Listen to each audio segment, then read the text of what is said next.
Chapter 150, the final chapter. They had lunch at a small Thai restaurant on Engelbrektsgatan. While waiting for the food, they picked some salad from the small buffet. They sat down in a corner and started talking. Jenny told him about the work on her article, how she had met Malka and how Nada had managed to find Malka.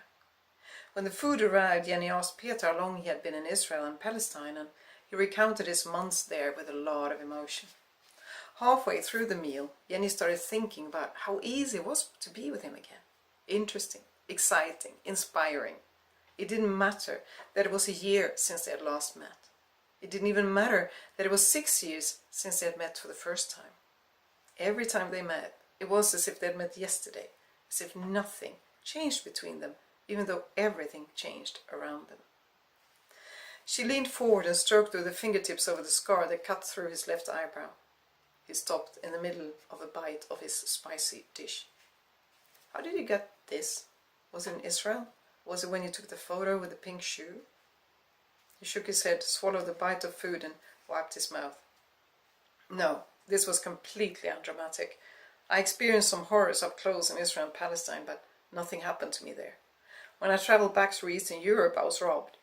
Other than that, nothing unpleasant happened. I got the scar in Sweden, of all places. Jenny's raised eyebrows asked him to explain. After I'd been in Israel and Palestine, I traveled to Egypt. On the way home, I went by train through Eastern Europe. There was so much to see there, Jenny. My image of these countries was so hazy, like a grey and boring place. Sure, there are a lot of old lumps of concrete and factories that emit black smoke, but there's so much more. So many beautiful buildings, so much culture, so much passion. I took lots of great pictures there. Your next text could be about Eastern Europe. With my pictures, we can make a super photo essay and broaden the image people have of these countries. While Jenny was listening, she had a feeling that somewhere, somehow, a window was opening slightly. In any case, when I had experienced so much beauty in Eastern Europe, I especially remember a starry night on a mountain in Poland. It was as if the stars were so close I could touch them. Well, I realized there must be a lot of beauty in Sweden as well, which I had somehow missed. He finished what was left on his plate. She had finished eating long ago. They each ordered coffee as dessert. So, I traveled a few months back home in Sweden as well. Skåne is beautiful. I had never thought about how different the climate is there compared to the rest of Sweden. Took pictures of a whole lot of nice plants. The high coast is also unbelievably beautiful, but of course you know that. Then I walked in Sarek National Park. I got to see wolverines there. Have you ever seen one? Their way of moving is fascinating. So is yours. I can't stop watching you when you move. It was in Sarek that I got the scar. I had climbed on top of a cliff to get a good picture and I slipped, hit my face and it bled like mad. Patched myself up as best as I could, but it took 2 days before I could get to a doctor. By then it had already begun to heal, so there was no point in suing. Had it been sooner once, it would probably hardly have been even a scar. But I felt a little pathetic to call emergency services in the mountains because I had a small wound on my forehead. Annalisa doesn't like it, of course. It reduces the amount of potential customers. Why? The scar makes my face less generic, as she calls it.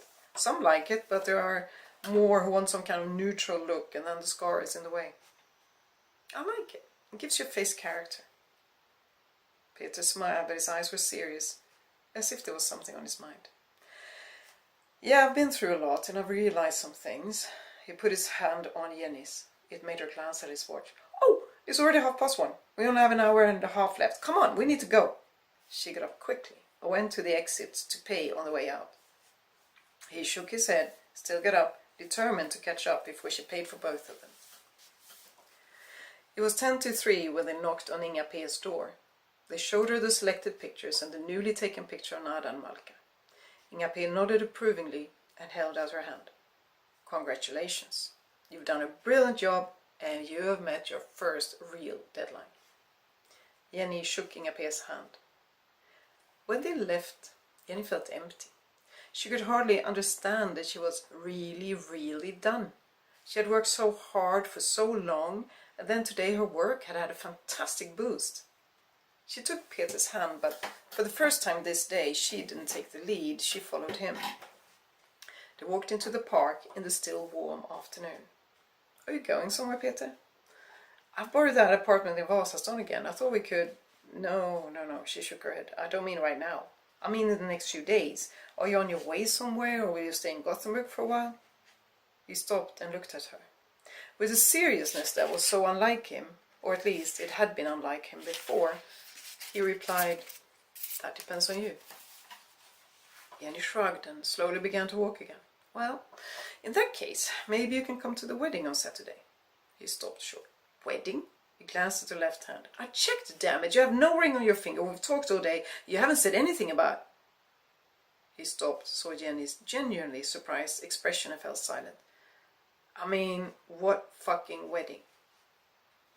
That window seemed to open more. Keivan and Agneta's wedding. They said I could bring someone if I wanted to, but until now there wasn't anyone I wanted to take with me.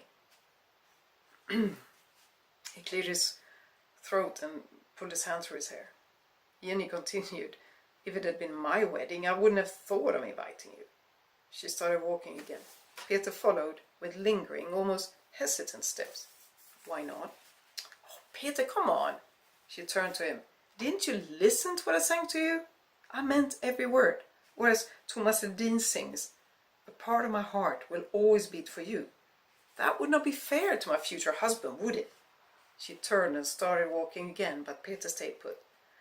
You know there is a very simple solution to that, don't you? You don't have to invite me. You just have to make sure I'm the groom. She turned around, this time with an angry frown between her eyebrows. I don't think you should joke about that. He lifted his arms. Who says I'm joking? She snorted. Oh, come on. Peter Stahls, the freedom lover, as a married man? Knock it off. He moaned, clenched his hands, and hit himself on the head.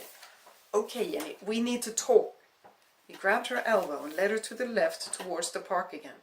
He walked fast, so fast that she had to jog, and he didn't even seem to notice. He really was not his usual self today. Sit down, he said as they reached a bench. Jenny, who refused to obey orders, stayed standing next to the bench with her arms crossed over her chest. He paced back and forth as he talked. If that is true, if you will always love me, and if a part of your heart will always beat for me... He stopped and stared at her. Then why did you leave me? Her folded arms fell down and her annoyed expression turned into surprise. Left you? When did I ever leave you? Left me, didn't stay with me, same thing. You could have stayed with me in Stockholm last year. I asked you to stay, but you went back here. You know just as well as I do that it would have only lasted a few weeks. After that, you would want to move on, and I would want to get my degree, finish my studies. I didn't want to go through losing you, not again. I wouldn't be able to cope with that, not the way I felt then. But Jenny, he grabbed her arms and pulled her down on the bench next to him. That was 6 years ago. 6 years ago I was like that. If you think about everything that has happened to you the last few years, don't you think things have happened to me too? Don't you think that I can change, that I can come to a new understanding? He let go of her, pulled his fingers through his hair again, and looked around, as if searching for support. During my trip in Sweden, I visited my mother. Yes, that's right, the mother I left when I was 16, the mother I accused of driving my father away. I went there. I had planned to stay just a day or two. It turned into 2 weeks. We talked about everything.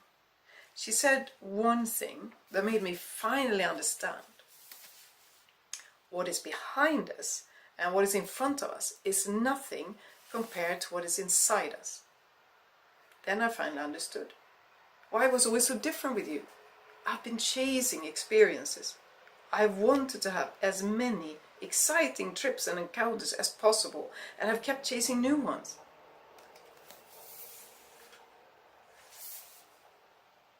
But when she said that, I understood. There's a lot to discover within me, and I do that with you. My inner self and your inner self, Jenny, there's no end to that. We develop each other. We discover things together that I don't with others. When I'm with you, there will never be repetitions, never a standstill. With you, I develop, even if I stay in the same spot for years. He turned to her again and put his hand on her knee. I understand that you don't dare to trust me. You may love me, but you don't trust me to stay. You don't dare to believe me. I get that. I don't know what it will take for you to trust me. I don't know what is required or how long it will be, but I will figure it out and I will do whatever it takes. I love you and I will not give up until you love and trust me. Vulnerability. That was what it was. That new thing in his gaze she had not recognized. He had met hello, she thought, but said nothing. He looked at her, waited with his heart bare and throbbing. Suddenly the window opened. After all the closed doors, the window was wide open. The window she had since long accepted was closed. Silly Billy, she said at last. You really don't know what is required? He shook his head slowly, but didn't let go of her gaze for a second. All it takes is for you to show up in my life again and stay this time. Jenny saw how his anxiety disappeared, how the joy spread through his body. He got up, laughed, lifted her and spun her around like a rag doll. When he put her down, he embraced her as hard as he could and he put his head on her shoulders. He exhaled, releasing the sigh that had been within him for so long. He had finally come home. Together, they had finally found their way home. That, my friend, was the last chapter, the whole book, Love, Guilt and Motorcycles. If you want your own copy, you can find it on Amazon. Should you even be interested in a signed one, contact me and we'll see what we can arrange. I hope you enjoyed it. I enjoyed reading for you.